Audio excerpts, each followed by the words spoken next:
In trouble. Ali Zafar ने कई बार जिनसी हरासा किया, मीशा शफी का इल्जाम। वाकयात उस वक्त हुए जब इंडस्ट्री में जगह बना चुकी थी। गुलकारा का दावा, इस मौजू पर बात करना नहीं चाहता। छन्नू बॉय का जवाब देने से इनकार।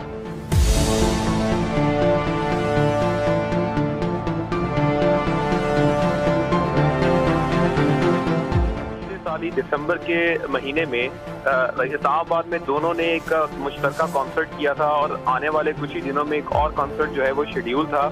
लेकिन कुछ लेन देन के तनाज़े के मामले पर जो अली जफर के ज़राए ये कंफर्म कर रहे हैं कि लेन देन के तनाज़े पर दोनों की जानिब से जो है वो शदीद रद्द-ए-अमल देखा जा रहा है।